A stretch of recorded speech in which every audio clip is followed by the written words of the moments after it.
Hey, everybody, welcome, and thank you for listening to this episode of Marriage Therapy Radio. My name is Zach Brittle.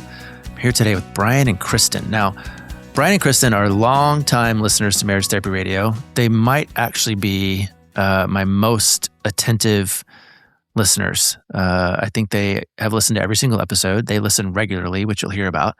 They're exactly the kind of couple that I want listening to the podcast, and I want us supporting listening to the podcast. They are not in regular therapy, but they are using it in a therapeutic way. I'm always impressed with how they are reflecting back to me things that they've learned from me and from Laura and from the couples that we're interviewing. And they agreed to come on and do a little mini 3-episode arc with me. And so you're going to learn a little bit about their style of relating, kind of what works and what doesn't work. We explore some therapeutic options. You'll get to know them over the next 3 weeks, and I'm glad for it. If you're interested in supporting couples like Brian and Kristen, please join our Patreon community. It's a great way to support Marriage Therapy Radio and the couples that are listening in lieu of therapy.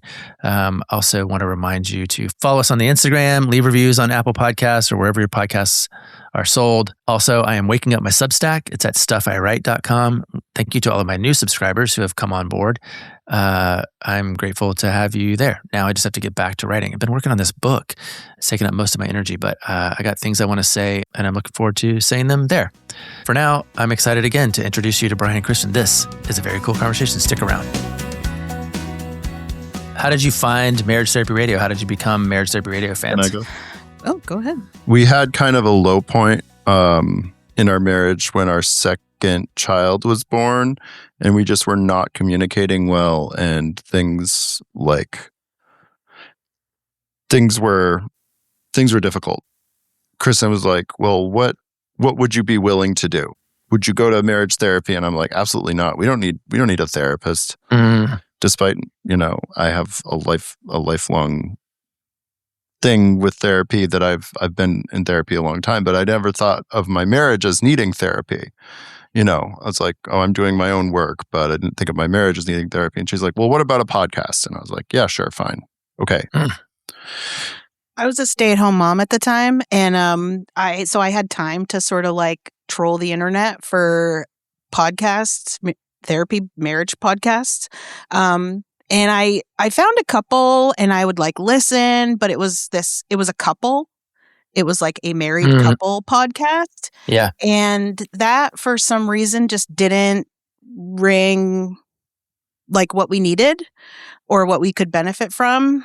We've been together 23 years. So, when you're in a long-term relationship, early on you sort of think, oh, that friend who's been together longer than us, well, they broke up, or, oh, that other friend, they've been together longer. Well, they broke up too, So the longer we've gone on, we have these sort of relationships, friends of relationships in our life that dropped away. And you can't really idolize the relationship that drops away, right? So just sort of looking inward toward ourselves and thinking like, what do we need? Well, I didn't feel like taking advice from a married couple was what we needed. And I happened to stumble across Marriage Therapy Radio, you and Laura, and I think it was around episode 69. And I only know that because nice. I only know that because like Brian wasn't really open to listening, or like he was sort of dragging his feet and being like, well, I'll do it if you can find something, and I think it was like you were on 72 or 71 at the time, but in doing a little bit of backlog, I was like, oh, Brian, like you could listen to this episode 69 and wouldn't that be fun? And I remember that episode. That was Tina Shermer-Sellers. Yes. Yeah. And I think she was the We've Had This Fight Before, right? No, that's Claudia Grounds. Tina Shermer-Sellers is sex therapist, right? Sex and intimacy therapist. Yeah. We agreed to listen, but not necessarily together. We just agreed to both listen and move forward from there. And I think, I had things about you that I liked, and I had things about Laura that I liked, and it wasn't the same things at all. You guys were different enough from each other. Yeah. And you were not a married couple. And within a few episodes, it was clear that this Gottman method was, something to be looking at and taking notice of. So that's sort of how we found you, which would have been 7 years ago? Just about, yeah. Jesus, yeah. Okay. So do you listen every week? Is that your ritual, or do you just kind of, you catch what you catch and you don't what you don't? That's... We're pretty well caught up. I mean, I don't think I'm on your current episode that just came out, but yeah. Brian's usually a few episodes behind me. He used to have a one day a week where he had a longer commute and he would listen on that day. But it's usually something we come back to, like, oh, did you hear that one? Like, these are maybe the points we could talk about in the future. There's not like a specific ritual or agreement. It's more like this is a resource that we have that we both agree is a valuable resource, and we'll use it, to help us drive conversation forward. Yeah, it was pretty clear right away that it was a resource that was helpful to us because we've been together 24 years now. So we were like 17, 18 years in at the time. And we were missing certain things like language. Like, oh my gosh, like, did you hear that episode? And like, here's the terminology they use. Like, that's the idea I've been trying to talk to you about. But I didn't have the terminology, and it gave us sort of like a neutral place to listen on our own, reflect, and then come together and talk about it if we wanted to. Yeah, Brian, what's kind of your experience? Yeah. For me, it was definitely like I got a lot of value out of it just sitting in my car and listening. Like, I'm very much a single tasker, so I can't like put on a podcast and do something around the house. If I'm listening to something, I have to be like kind of fully locked in, I guess. So, being in the car was the time that I did that. So I would like have these little aha moments, and after a while we just shortened it to, oh, did you catch when Zach was talking about this, instead of oh, on the podcast this week, blah, blah, blah, blah, blah.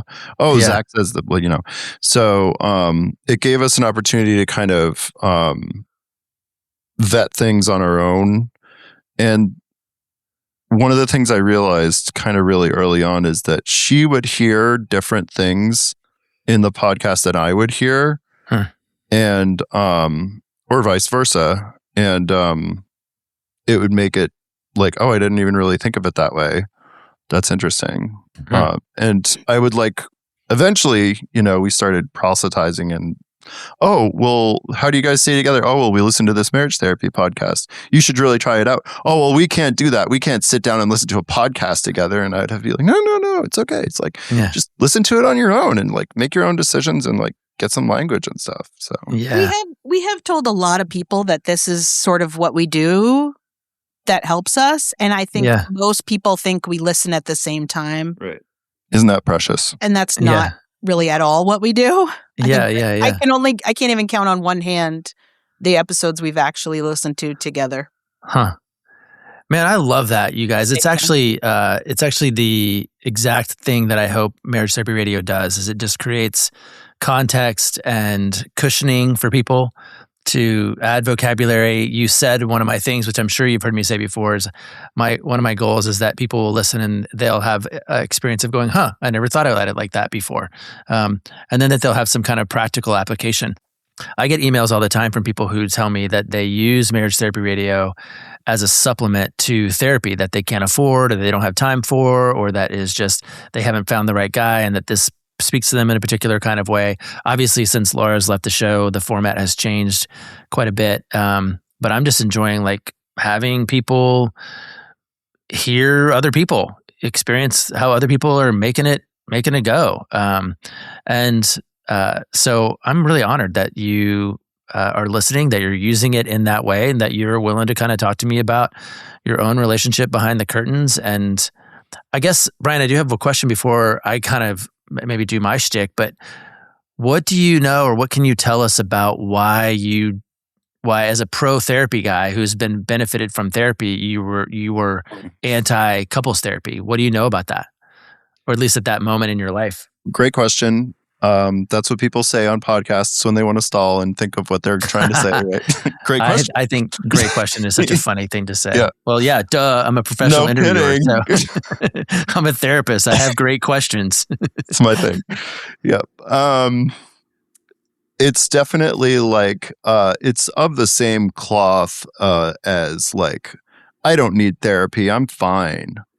Like what I'm doing is working for me. And so I'd very much compartmentalize personal mental health in a different kind of category as relational mental health, which I've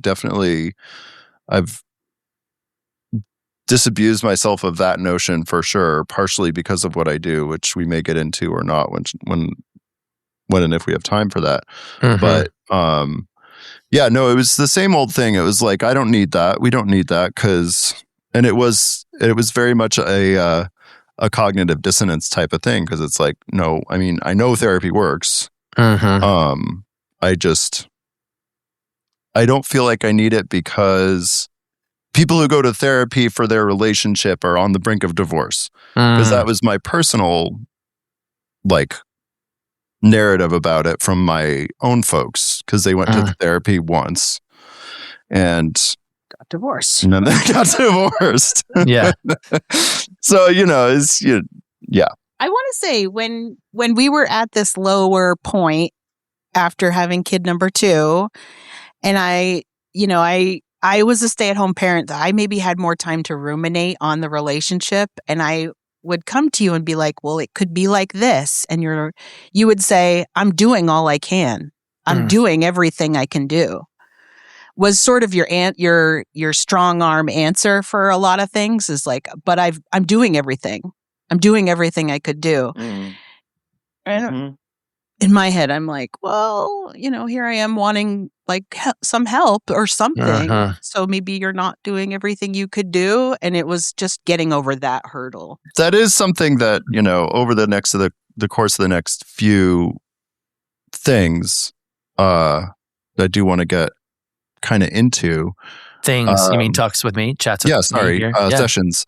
Over the next few sessions that I want to get into is... Name it. This, I set myself up early on to be the one who responds to complaints and responds to dissatisfaction and apologizes. And that was the dynamic. Kristen, you set yourself up early on. Like early on in the relationship, or before the relationship ever started? Like, is that a thing for you from your family of origin? Did you did you buy into that setup early on? How do you know that? How do you know that? How do I know that? I still have those patterns with my siblings. It wasn't always as constructive as it is now, though. Like, you had some patterns that you've dropped. Like, what would an example be? Like, I'd be like, well, I don't know. You used to have this thing that you would say, you'd be like, well, I guess I just won't do that anymore. Well, I won't take the kids out of the house anymore. Well, I won't feed them lunch anymore. And it was like this empty threat that wasn't really doable, but it was just like a part of your narrative, that it was almost like a part of your fight narrative. You remember that? Yeah, sure. I still you don't do that. I have that fully formed thought on the tip of my tongue every now and again, and I'm like, hi, unhelpful thought. You don't I don't need you right now. Yeah. I love that for you. Yeah, I do. I recognize it. When you guys said you wanted to talk about defensiveness, I was like, this is my favorite topic. I love talking about defensiveness. And that what Kristen just described is a very defensive response. It's the martyr response. That was modeled for me 100%. It's not the I know you are, but what am I response? It's the okay, fine. I'm the I'll asshole. never do it again. I'm the one. It's my problem. I guess I'll fix it. I'll be also defensive. And if you had that model early on and you never had a reason to course correct, then of course it's going to creep out and show itself in your relationships, particularly when they're under stress or duress. So, right. Let me say a couple things just to make sure that they're clear to everyone listening, is that you are here voluntarily. and that we are simulating therapy in a way that feels therapeutic, but isn't meant to, replace actual good, dedicated work that you might do with someone that you've hired. You haven't hired me. We're just connecting as co-fans of Marriage Therapy Radio. If at any point you say anything that you don't feel good about or don't want shared with the entire world, you just say, hey, don't share that. You can, if I ask you a question you don't want to answer, you can just pass. You can say, no, thanks. Usually I would say something here about confidentiality, but again, the whole world, all 8 billion people are listening to this podcast. And so you should expect to feel exposed every time you go to the grocery store. I'm just kidding. You probably won't. Yeah. So we're just going to kind of get into it for a second. I want to work on what you want to work on. I want to know how I can be of help. And, as I am wont to do from time to time, maybe we'll just go meta every once in a while and step out and talk about like, what does this mean that you said that? Or what does it mean that that feels like that? Because you're doing me a favor and I'm grateful. You're doing our listeners a favor and they are grateful. And I want to be of value and return that favor. So let's do it. Let's talk about what's on your mind. Okay. If you had carte blanche opportunity to ask a couples therapist about something that is worth working on in your relationship, what would you be? Where do you want to start? I was going to say lately we have these patterns that just keep creeping in. We know they're not great. It's, you had an episode about like, we've had this fight before, right? And I can pick out the subjects where like when we start on that subject, I'm like, okay, be careful. Okay, wait before you say something.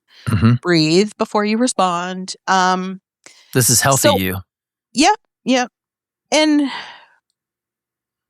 that's, there's not that many topics which really can get us going, but so it's like the certain topics that are hard to navigate around. And lately it's like we get into like a pattern of misunderstanding, would you say? Here's what happens. What happens is I feel a defensive response coming on. Kristen senses I'm starting to get defensive and she says, hey, I'm on your team. We are on the same team. And I have a reaction to that because in my perception, I have a perception of not being treated like a good team member. And so I have this moment of like, she says she's on my team, but why would somebody who's on my team say that to me? And but did you just acknowledge though that it starts with your defensive response? What comes before that? What comes before? Well, like you said, I'm defensive.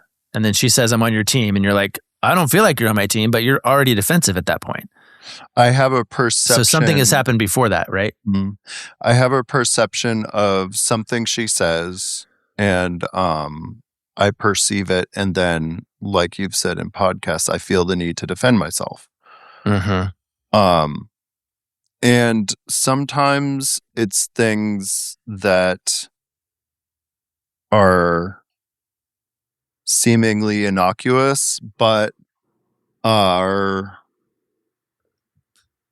It can be something really benign. It could be like, did the kids get lunch today? And you're like, well, I was doing X, Y, Z.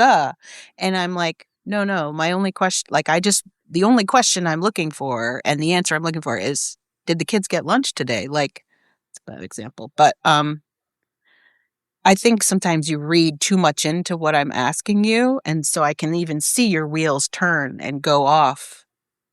And I'm like, wait, it's just the information I asked for. I have said I'm on your team. This has been something I've been saying for the last few years. And it's like I married this guy. We'd been together for a long time. Like when I married him, that was me standing up being like, we're a team now. And so I didn't think I had to say it. But lately, in the last few years, I have been like hey, this went off the rails. Like, I'm on your team. I would never like attack you or accuse you. And if I was accusing you, it would just blatantly sound like, hey, did you do X? And something I'm getting tired of, and I tell Brian this when we're in arguments, is like, I'm so tired of reminding you that I'm on your team. Maybe you should stop. You don't like it. He doesn't like it. Maybe it's not a helpful thing. Yeah. I'm interested in it though, because, people talk about wanting to feel like teammates, and I'm never quite sure exactly what that means because, if you're on the football team, there's a quarterback. Quarterback's the boss. Quarterback is running the show. And then there's all these other people who sort of fall in line with the plan that the quarterback is dictating. And, you can also be on a football team and be on offense and defense. We could be on the same team, but have two totally different objectives and skill sets and not even be working at the same time, Or they talk about we're on a rowing team, crew team, and so those two people have to be operating in exactly the same way at exactly the same time in order not to create additional resistance for one another. I think the team metaphor that I've come closest to that makes the most sense to me is beach volleyball. It's sort of a 2-person game where if you're most successful, you realize that the opponent is across the net. The opponent is over there, and that we bring different skills to the table. But one thing that we're both responsible for is showing up ready to play. Like, if you've got a bad ankle, you need to have done the rehab on your ankle. If you haven't studied your opponent, you need to watch film on your opponent. If you haven't, been protecting your cardio or your strength, you got to lift and run apart from, so that when we get to the sand, we're there, and I can count on you to be at your best. You can count on me to be at my best. It's harder when, you come and you're not sure your partner's been training as hard as you, or they care as much as you, or you like to point out their flaws because they didn't, whatever it is. So I think this team metaphor is valuable. It's important, but part of what you have to establish is what's the game, and who's the enemy, or who's the opponent.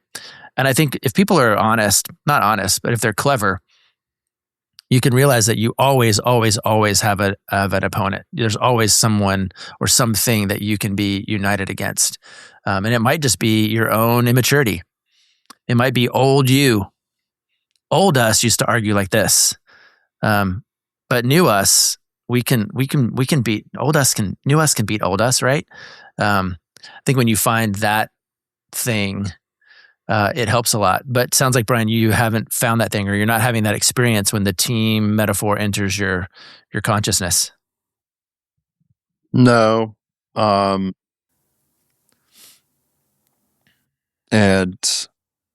I don't know if there is an and. I think ever since I heard that episode on the 4 horsemen, it's like, I heard that, and it's like, well, what's mine? Obviously, it's defensiveness. Okay. And I asked too. Kristen, right? Yeah.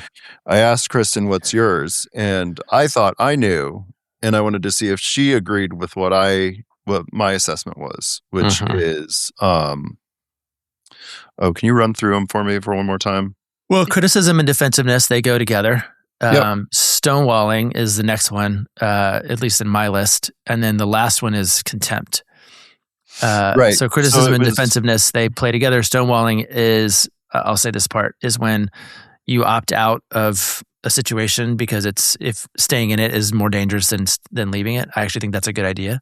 But stonewallers are doing that in a non-relational way. You've probably also heard me describe how I think, like, the world needs criticism. The world needs critical people. The world needs defensive people. They help the world turn. They're also behaving in non-relational ways when they are using it inside of the scope of what John Gottman would call destructive. So I think all three of those, there's a little bit of a redeeming value or a little bit of a healing edge attached to them. The fourth one, contempt, there's no redeeming value in contempt. I used to think contempt is I hate you, but contempt is I'm better than you. Yep. And so usually that comes from some position of hierarchy that you've established or made up in relationship to the other. So, you were saying that you were willing to own that yours was defensiveness, but where the two of you maybe were misaligned on what you suspect Kristen's favorite horseman is? I think you were saying it was contempt. I was saying it was contempt at the time. Which And how do you understand that? me? Well, Brian, how did you experience it, or why did you come to label it? And Kristen, did you just say, I think mine is contempt, or did you just say, I think you think mine is contempt? No, I was remembering, it was a while back that we talked about it, but I was remembering that Brian was informing me that I had contempt, which would equal me thinking that I'm better than him, which is wild. I remember at the time being like, wow, I am misunderstood. You know, like if that's what he thinks I'm walking around with, bummer for me. Bummer for me. It's probably more likely criticism, although, man, I can remember some years where criticism was just flying at me, but I don't like to go there. I mean, I may have inquiries like, why'd you do it like this? Or are you XYZ? But I don't know that necessarily means that I'm being critical. And so again, I feel like I am misunderstood on both counts. Right. That's my honest answer. Yeah. The reason why I landed on contempt as where she was coming from is that it has to do with that dynamic I said earlier, where I'm the one who comes after a disagreement and tries to repair first. I'm the one who comes and owns. That was a really unhelpful response I just did. I can see how that would have hurt you. I didn't mean to do that. I want to do better in the future. And that became, in all honesty, it probably became as often heard as I'm on your team is now. So even though I was coming from a place of authenticity and owning my stuff, to her, I could see in her face, okay, so this is our thing. You get defensive, then you apologize, and I'm just supposed to be like, great, okay, fine. And that's, I think, where the grokking of contempt kind of came from. And one of the things that I asked Kristen recently was, can I ask you to be more, what was the word I used?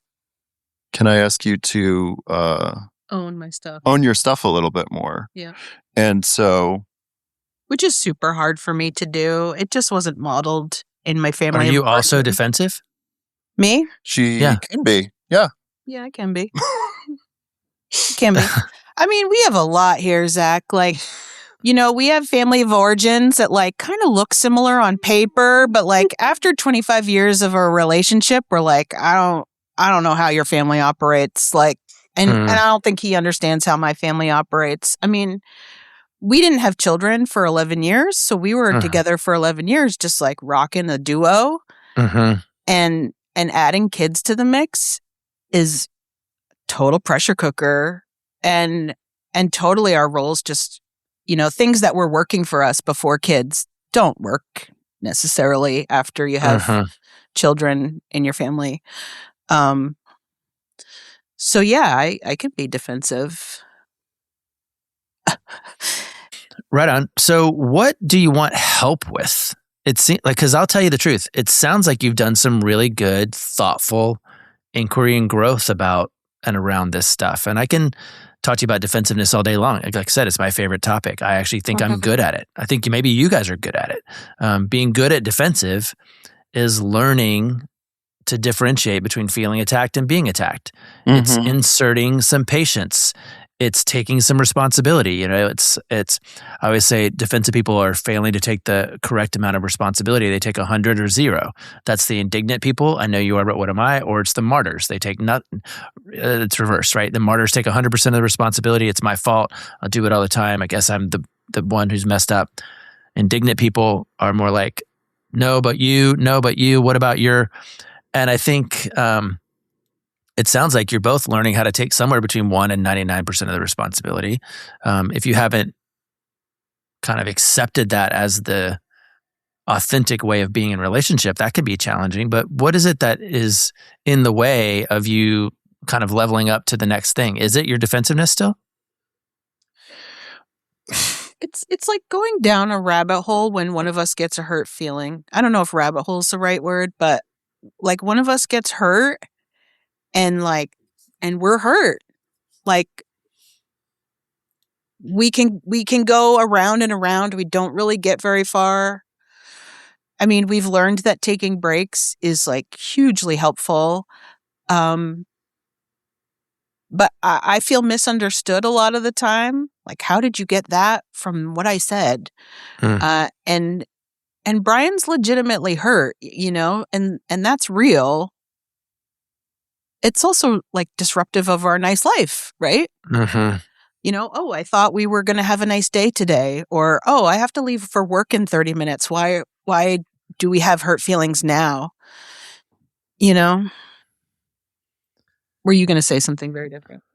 I was going to just say that when you know, we were listening to the Ira and Andrea episodes, and I actually, before I listened to the Ira and Andrea episodes, I listened to one of the one-off couples. Dan was the guy, and Rhonda, maybe? Yep. I know who you're thinking of. Where she was really and he's like, okay. Yeah. Yeah, I like to have a little bit more of a thing before I go. And you were asking them, okay, if everything, like, if this goes exactly how you want it to go, and you get everything out of this that you want, what will have changed next time I talk to you? And so I was posing these questions to myself and kind of later to Kristen. And so I wanted to know if it's just like, okay, is it just me? Is it just me? Because like I'm starting to feel like I'm like it can't just be me. Like there's got to be. Is it just me versus is it to work on? Oh, you know? Gotcha. Not like, is it just me? Or do other guys or other people out there feel the same way as you're talking about? Is it just me carrying all of the load in this relationship? All of the problem every time we have a disagreement, is it always me? If it's always me, then I will work on it 100%. I will use that metaphor. I will study those Oppo tapes. I will get in the sand and do all the things I need to do. Just tell me, yes, Brian, sorry, dude, it's all just you. Or, no, Kristen, maybe there's something that you can work on too. And then I'll be able to be like... that's my ideal is somebody tell me, is it just you, Brian, or is it both of you? I got good news for you and bad news for you. Which one do you want first? Bad news. Yes. It's only you. It's just on you. Okay. You want the good news? Yeah. It's 100% on you. Yeah. It's on you. And I think the good news is better than the bad news. And I think this because personally for me, the most freeing thing I've ever done in my relationship is realize that I am 100% in control of whether or not I'm in a healthy relationship with the people I'm in relationship with. It is not dependent on their criticism of me, of their own defensiveness, their contempt for me, their stonewalling. Like I get to choose 100% of the time whether or not I'm going to show up in a way that is good for this relationship. And it it actually is really freeing to think that way. I don't know if you can get there in 10 minutes or half hour or 3 sessions or whatever, but I think when you kind of embrace that it's actually a privilege to be the one who shows up with kind of the best. Now, here's another piece of that equation. I think my wife thinks the same thing. I think Rebecca agrees that it's on her and that she needs to step up in ways that are on behalf of this relationship. And so in that way, we're not competing. It's not a contest. I don't feel bad about it. I heard this metaphor one time. I'll send it to you a little bit later, but it's I saw a meme and it was basically like the healthiest relationships are not 50-50, they're 60-40, where each partner is trying to be the 60. So in that way, I think, you have an opportunity to be as diligent and as thorough as possible on how you show up with regard to your defensiveness. And also, Kristen, I think you should do the same. I think you ought to be as proactive and as intentional as possible around your possible contempt and your probable criticism, because you are who you got. You two are who you got. And you can't really do too much to change the other person. They formed first in the womb and then in their family of origin before they ever knew you. And there's all kinds of, psychology and relational data that suggests that we, we kind of lock into our core strategies pretty early on. And then you happen to bump into each other. How'd you meet, by the way? We met in college. I saw Brian freshman year, like in freshman orientation. Yeah. And he was he locked his bike next to yours one day. No, he was like it's a little bit more of an odyssey than that. It's a cute story. He was kind of like doing everything. He was like the volunteer. He was like arm was raised and everything. And I just saw him. We didn't live in the same dorm or anything like that, and we didn't have any mutual friends. Were you in the same class, freshmen at the same time? We were freshmen at the same time. And then sophomore year, he moved into my dorm. He was dating someone, and I would just secretly put, how people like had whiteboards and outside their doors in dorm rooms. I would put flowers outside I would tape them onto his whiteboard. And I did this for a long time, and I didn't really tell anybody I was doing it, but I just kind of liked him from afar. So I was just trying to be stalker. Secret admirer, stalker. And we did get together by the end of freshman year. By the end of sophomore year, we had mutual friends. And it was like he knew I liked him. He wasn't with that girl anymore. And we did make out before sophomore year was over. Right on. So you've been together since you were children. I mean, 20 years old. 19, 20. 20 and 21, yeah. So, being together long term, Zach, is wild because you're together for 3 years and you're like, wow, this is the longest relationship I've ever had. Or you get to your late 20s and then you get married. You're like, oh, I got this figured out. We're getting married. Well, that's humbling. I didn't have anything figured out really. And I said a couple years ago, like I stood up and I did my wedding vows with you, but like I didn't know what worse meant. Who knows what worse means at a wedding, And we've had some crazy lows since then. And that's where you really are like, oh, this is for better or worse. Got it. Oh, you're worth it. Got it. Yeah. It's just humbling to be together 24 years. I can't fathom what the next 24 years would be like, except I hope awesome. But I'm not the same person. At all. He's not the same person. And I forget, is it every 3 years or 7 years? You have a new relationship? 7, who cares? Yeah. Oh my gosh. My wife likes this one Kristen Chenoweth quote. She was, Kristen Chenoweth, she's this Broadway star. She talks about, she asked her mentor at one point, who was married for a few decades, she said, how do you stay married to the same person for 30 years? And she said, you don't. This isn't the same person. We're totally different people. We have you have to learn how to adapt and change and kind of renegotiate terms all the time.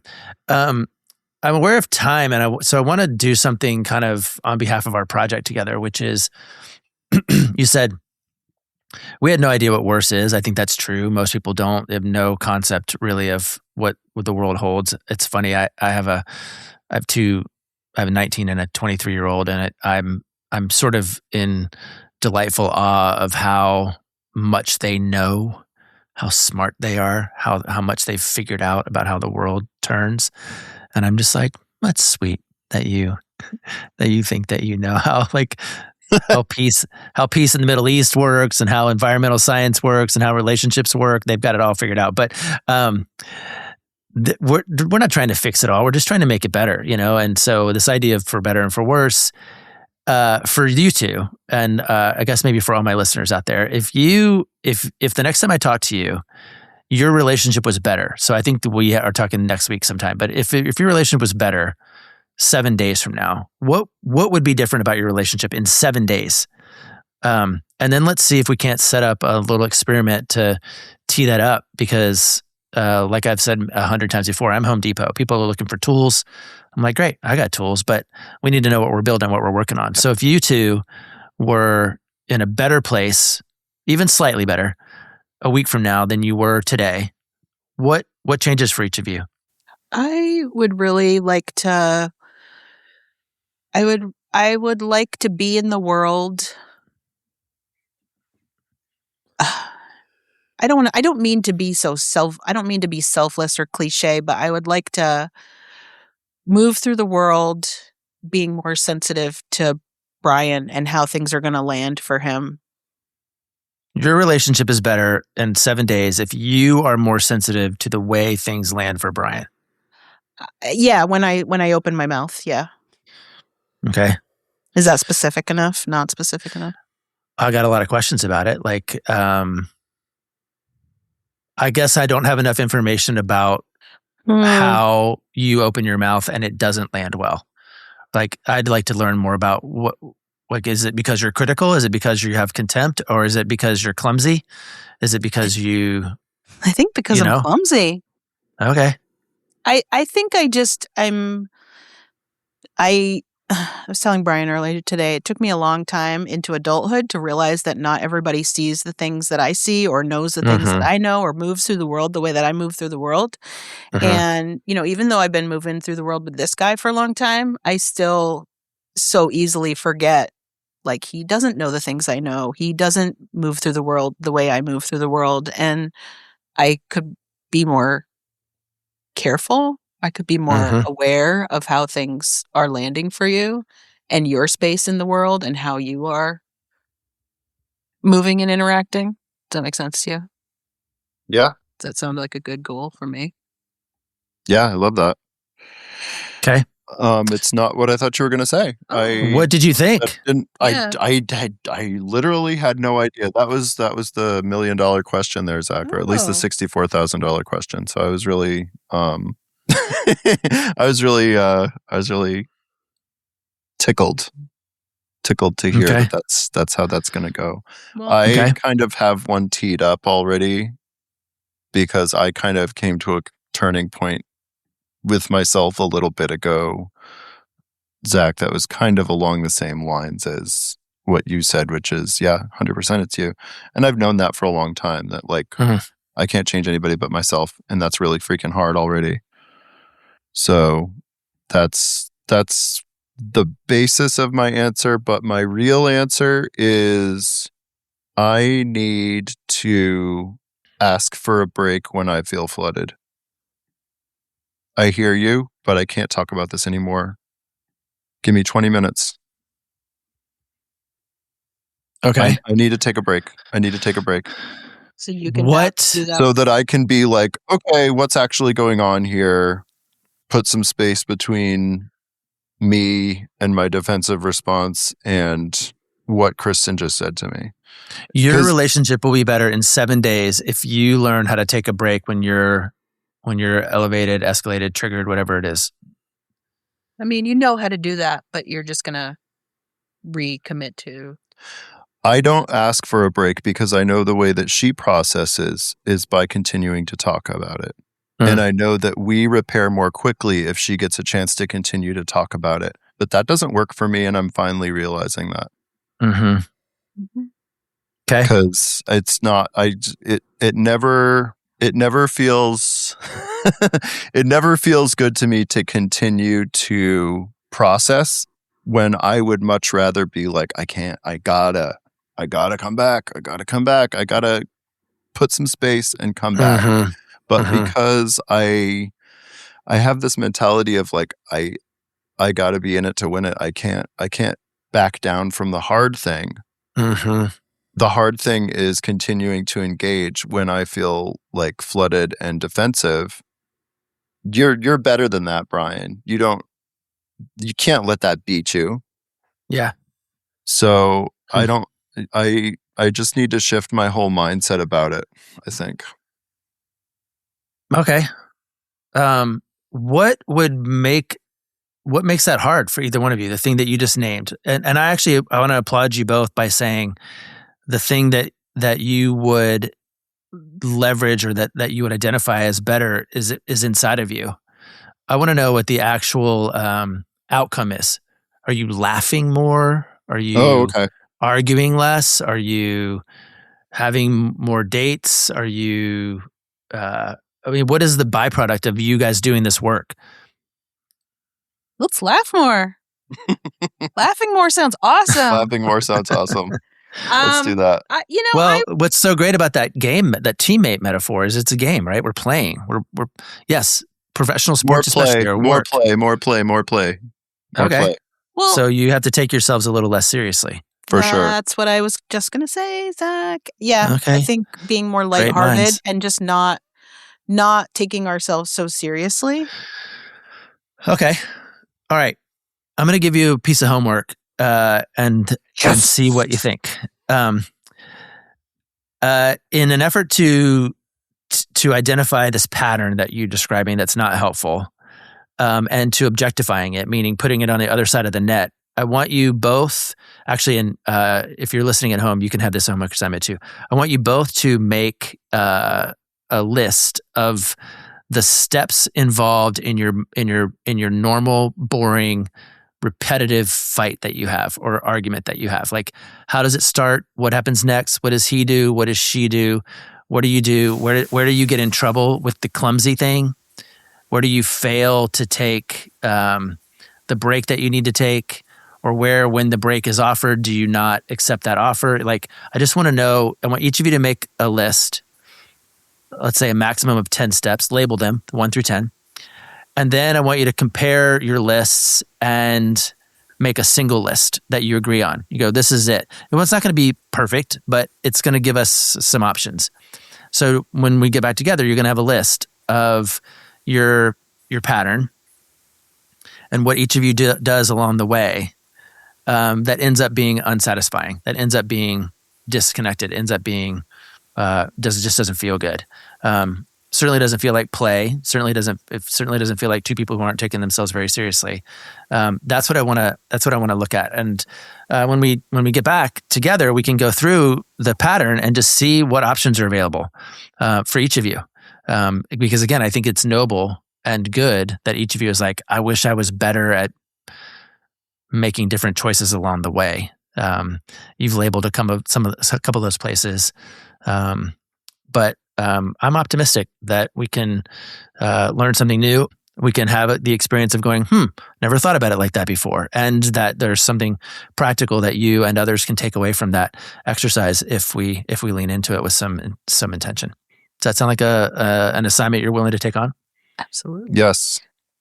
Okay. Really cool. Because that was the other thing is like, how do we drop the script? Well, first you have to write it. Yeah. 100%. Like cool. when you are playing the tapes, you got to press pause. You got to maybe hit rewind, maybe hit eject, put a new tape in, but you got to know what the tape is. And you already know what it is. You just don't have you're not looking at it in front of you yet. So cool. Okay. Well, very cool. Thanks again for joining me in this context and for sharing your journey with the whole wide world. And we'll look forward to getting back together in a week or so and figuring out if we can move the needle toward better. Sounds good. I love it. Thanks, Zach. All right. Cool. Okay. Thank you, Brian and Kristen, for coming on Marriage Therapy Radio. We have 2 more weeks following up with them about their homework assignment, as well as some different themes that are emerging overall in their relationship. I love these little mini arcs, so I'm grateful that they've given us their real story in real time. If you're interested in being a part of a mini arc, let me know. You can shoot me an email at info@marriagetherapyradio.com. And as always, there are ways to support the podcast, including follow us on the socials, leave a review, join our Patreon community. And then you can also follow my blog, which is called Stuff I Write. It's a Substack where I write stuff. For now, I'll thank you for the time and attention you're putting into making your relationship better today than it was yesterday.